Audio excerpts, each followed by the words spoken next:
Good morning, class. Last time we discussed photosynthesis. We started our chapter of photosynthesis and respiration, right? And we discussed what is photosynthesis, how photosynthesis occurs, what are the raw materials required for photosynthesis, what are the end products of photosynthesis.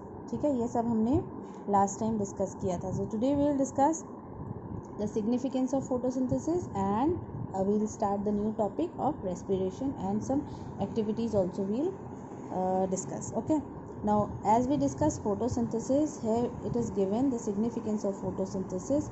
So why photosynthesis is important, or we can say what is the importance of photosynthesis, photosynthesis से क्या फ़ायदा होता है.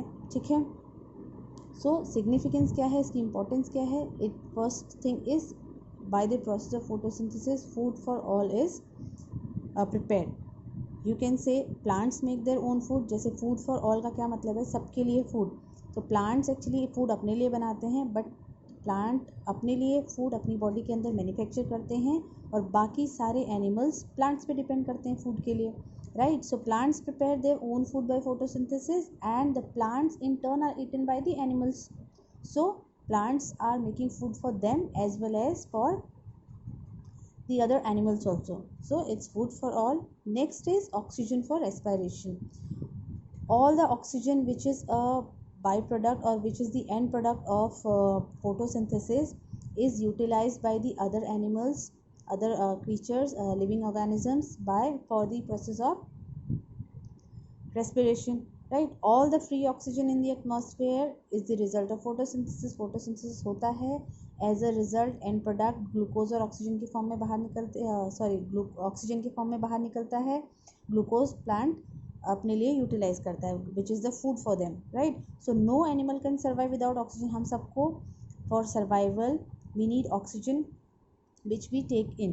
ठीक है, respiration के लिए हमें ऑक्सीजन की ज़रूरत पड़ती है. And that oxygen from where we get that oxygen from, we get it from the air, and that oxygen which is given out by the plants during the process of photosynthesis, right? So even the plants use the same oxygen in the dark for their own respiration also. So plants also respire when they are not photosynthesizing during dark, during the night. They also use some amount of oxygen, right? So these activities we'll discuss now. The first activity which is given is to show that chlorophyll is necessary for photosynthesis. Chlorophyll is necessary. It's to demonstrate that, it's to just explain that the green color of a leaf is due to the presence of chlorophyll. As we all know, why the leaves of a plant are green, because chlorophyll is present in them. Although most of the leaves are green, some have white or yellow patches on them. Mostly all the leaves are green, but कुछ leaves ऐसे होते हैं जो पूरे green ना होके उनमें white spots होते हैं या कलरफुल पैचेस होते हैं, राइट? कुछ येलो डॉट्स होते हैं. क्रोटन एक बहुत कॉमन डेकोरेटिव प्लांट है जो घरों में हम लगाते हैं. वो ग्रीन कलर का प्लांट होता है, लीव्स उसी ग्रीन होती हैं, उनमें येलो स्पॉट्स होते हैं. एक और होता है कोलियस नाम का प्लांट, ठीक है, जिसकी कलरफुल लीव्स होती हैं, पूरी ग्रीन ना होके. ठीक है, सो although most of the leaves are green, some have white or yellow patches on them. For example, the leaves of coleus, such leaves are described as variegated leaves. So what are variegated leaves? Those leaves in which the leaves are not fully green, they have some colorful patches like yellow or white patches on them. If the leaf is not fully green, instead it has yellow, white and other colors patches on them, such leaves are called variegated leaves. I will also share a picture of variegated leaves with you. Coleus का एक picture मैं आपके साथ जो PDF भेजूंगी उसमें share करूंगी, so you'll come to know it better. Okay, next is only the green part of the leaf shows production of starch. The part of the plant which is green, it contains chlorophyll, right? And the part of the plant which is green having chlorophyll will only photosynthesize. उसी part में photosynthesis होगा, क्योंकि photosynthesis होता ही chlorophyll की presence में है और chlorophyll green part में ही होता है. सो जहाँ पर chlorophyll होगा वहीं पर स्टार्च भी बनेगा. And Carry out a starch test on a variegated leaf of a plant that has been kept in sunlight. Only those parts of the leaf will turn blue black which were green. Variegated leaf मतलब जैसे कोई leaf है जिसमें कुछ portion green है, कुछ portion yellow है, spotted part है लीफ का, तो उसमें वही पोर्शन प्लांट के लिए फूड बनाएगा जो ग्रीन होगा, सॉरी वही पोर्शन लीफ का जो ग्रीन होगा। सपोज ए कलरफुल लीफ है हमारे पास, कोई वेरीगेटेड लीफ है, जैसे कोलियस का ही सपोज लीफ हम ले लें, उसमें लीफ का जितना पोर्शन ग्रीन होगा मीन्स क्लोरोफिल वहाँ प्रेजेंट है, वहीं पर वो उतने ही पोर्शन में फोटोसिंथेसिस का प्रोसेस होगा, उतने ही पोर्शन में प्लांट के लिए फूड बनेगा। ओके, तो उसके लिए सिंपल एक्सपेरिमेंट होता है। Only those part of the leaf will turn blue black which were green while white और येलो पैचेस रिमेन दी अनचेंज। नाउ क्या एक्टिविटी है उसके लिए, लेट्स सी। उसके लिए हम एक एक्टिविटी परफॉर्म करते हैं।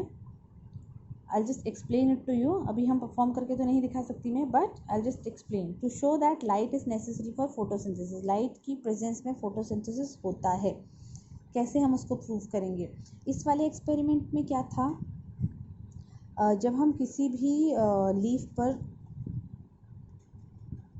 एक्सपेरिमेंट जब करते हैं, ठीक है, तो ये टेस्ट करने के लिए कि प्लांट के इस पार्ट ने फोटोसिंथेसिस किया है, हम क्या करते हैं, उस पार्ट लीफ को लेकर उसको आयोडीन सोल्यूशन में डिप करते हैं, तो वो जितना पोर्शन ब्लू ब्लैक टर्न हो जाता है, ब्लू ब्लैक कलर का बन जाता है, मीन्स वहाँ पर क्लोरोफिल प्रेजेंट था, ठीक है, विच वर ग्रीन। तो ये अभी आपको करना नहीं है, जस्ट आपके रेफरेंस के लिए है। एक्टिविटी 2 है to show that the light is necessary for photosynthesis. Take a potted plant which has been de-starched by keeping in dark room overnight। एक पॉटेड प्लांट है, गमले वाला पौधा है, ठीक है, उसको हमने पूरे रात भर एक बिल्कुल बंद कमरे में रख दिया, सो दैट उसके अंदर जितना भी स्टोर्ड फूड हो वो ख़त्म हो जाए, डी स्टार्च हो जाए। एक्चुअली स्टार्च ही स्टोर फॉर्म में रहता है प्लांट के अंदर फूड, ठीक है। Cover it's one leaf on the upper surface by black pepper. उसकी लीफ का अपर, किसी भी एक लीफ का अपर सरफेस हम कोई भी ब्लैक पेपर से कवर कर देंगे और उस पर कोई कटआउट का डिज़ाइन बना है। सी, जैसे इस डायग्राम में दिया है, ये एक्चुअली एक लीफ है इसके नीचे, और ये जो ऊपर हमने ब्लैक पेपर लिया है इस पर स्टार शेप कटआउट है, ठीक है। तो हमने लीफ को कवर कर दिया, उसमें उतना स्टार शेप का ही पोर्शन हमें सिर्फ विजिबल है, बाकी पूरा पोर्शन कवर हो गया है, ठीक है। तो अब हम क्या करेंगे, clip the paper formally as shown in the figure. उसको क्लिप से चारों तरफ से बिल्कुल लीफ के साथ अटैच कर दिया है, जिससे कि स्टार शेप के अंदर वाला ही लीफ का पोर्शन हमें दिखाई दे रहा है। Okay, next, cover its one leaf on the upper surface by black paper which has a design cut out and clip the paper firmly as shown in the figure. Thus the part of the leaf adjacent to the cut out design are exposed to light while the cover part are not. Keep this setup in sunlight for 6 to 8 hours. अब इसको क्या करेंगे हम, जितना portion हमें ये leaf का दिखाई दे रहा है स्टार शेप का, ठीक है, उतना ही पोर्शन सनलाइट के कांटेक्ट में आएगा, बाकी पर सनलाइट नहीं पड़ेगी क्योंकि ये ब्लैक सरफेस है, राइट। सो अब हम इसको 6 to 8 आवर्स के लिए सनलाइट में रख देंगे। Next, plug this leaf from the plant and remove the black pepper. अब आफ्टर 6 to 8 आवर्स जब हम इसको सनलाइट में धूप में रख देंगे, उसके बाद इस लीफ को हम प्लांट से अलग कर लेंगे, उसके बाद ब्लैक पेपर को हम हटा लेंगे, ठीक है। उसके बाद हम इस पर स्टार्च टेस्ट करेंगे, जो हम नेक्स्ट एक्टिविटी में अभी पढ़ने वाले हैं कि हम स्टार्च टेस्ट इस पर कैसे करेंगे, ठीक है। हमने क्या किया, उस लीफ को प्लग कर लिया था एक्टिविटी नंबर 2 में। अब हम क्या करेंगे, plug a green leaf from the plant. उसी लीफ को हमने जो प्लग किया है, ठीक है। अब स्टार्च टेस्ट कैसे करते हैं, put the leaf in a beaker with boiling water. पहले हम सबसे पहले बॉइलिंग वाटर में उस लीफ को डालेंगे, ठीक है, उसको 2-3 मिनट्स के लिए बॉईल करेंगे ताकि उसमें जितना भी साइटोप्लाज्म है उसका वो डीनेचर हो जाए, एंजाइम्स डीनेचर हो जाए उसके, ठीक है, ख़त्म हो जाए, ताकि वो उस पर iodine solution more easily react कर सके, राइट। क्योंकि हम जो एक्सपेरिमेंट करते हैं इसका फोटोसिंथेसिस का, क्लोरोफिल का या स्टार्च का पहचानने के लिए, वो उसके लिए हम सबसे पहले उसके लिए आयोडीन सोल्यूशन लेते हैं, ठीक है। सो हमने क्या किया, लीफ को बॉइलिंग वाटर में डाला, ठीक है, 2-3 मिनट के लिए उसको वहाँ पे बॉईल किया है, सो दैट उसका जितना भी साइटोप्लाज्म है वो ख़त्म हो जाए, ठीक है। देन उस लीफ को हमने बीकर से निकाला। अब हमने उसको एक दूसरी ट्यूब में डाला है, जिस ट्यूब में ऑलरेडी मिथाइल एल्कोहल है। ठीक है, हमने उसको अल्कोहल में डालना है। अब इस ट्यूब में जिसमें मिथाइल एल्कोहल है, इस टेस्ट ट्यूब के अंदर हमने लीफ को डाला है और उस टेस्ट ट्यूब को ही पूरा हमने एक बीकर में डाला है बॉइलिंग वाटर के, क्योंकि हम मिथाइल एल्कोहल को डायरेक्टली गर्म नहीं कर सकते। ठीक है, ओवर द फ्लेम, क्योंकि वो it is highly inflammable, it can catch fire. ठीक है, तो उसको हम डायरेक्टली गर्म नहीं कर सकते, इसलिए हमने पहले उसको लीफ को उसके अंदर डाला है, फिर उसको गर्म पानी के अंदर डाला है। टेस्ट ट्यूब के अंदर लीफ है, लीफ के अंदर मिथाइल एल्कोहल है और इस टेस्ट ट्यूब को हमने गर्म पानी में डाला है। ठीक है, डायरेक्टली फ्लेम पे नहीं करना है। Next what we have to do is 10 minutes के बाद लीफ का जो सारा क्लोरोफिल है वो ख़त्म हो जाएगा और it will almost turn colourless. 10 minutes के बाद लीफ पूरी तरीके से कलरलेस हो जाएगी। अब हमें क्या करना है, उस लीफ को वॉश करना है, जिस लीफ का कलर बिल्कुल ख़त्म हो चुका है। ठीक है, पानी से उसको वॉश करना है ताकि उसका सारा अल्कोहल ख़त्म हो जाए। नाउ जो कलरलेस लीफ हमारे पास है, इसमें उसको हमने एक पेट्री डिश में रखना है। पेट्री डिश एक ग्लास की पतली सी छोटी सी प्लेट होती है जिसमें हम एक्सपेरिमेंट्स परफॉर्म करते हैं लेबोरेटरी में। ठीक है, उसमें हम पे few drops of iodine solution डालने हैं उसके ऊपर। After some time you will observe that this solution it becomes blue black in color, showing that there is starch present in the leaf। तो starch हमेशा आयोडीन के साथ blue black colour turn करता है। आपको समझ में आया होगा अभी कि हम स्टार्च में आयोडीन सोल्यूशन जब डालते हैं ब्लू ब्लैक कलर शो करता है, इसलिए हम यहाँ पे स्टार्च का आयोडीन सोल्यूशन का यूज़ करते हैं, सो दैट हमें पता चल सके कि लीफ में जो स्टोर्ड फूड था वो स्टार्च था। Okay, next is to show that oxygen is given out during photosynthesis। The simple experiment, take a beaker and fill 3/4 of it with water। एक बीकर में हमने 3/4 उसको भर लिया है पानी से। हाइड्रिला एक ऐसा प्लांट है, hydrilla is a water plant actually. ठीक है, the stem of the plant should be placed upward. हमने प्लांट की स्टेम को ऊपर की साइड करके रखा है, right, as you can see over here plants की स्टेम अपवर्ड्स हैं। Then cover the plant with a glass funnel. अब एक ग्लास फनल जो आपने लेबोरेटरी में देखा होगा, उस प्लांट को हमने ग्लास फनल से कवर कर दिया है। ये बीकर है, यहाँ हमने प्लांट रखा है, प्लांट को ग्लास फनल से कवर कर दिया है।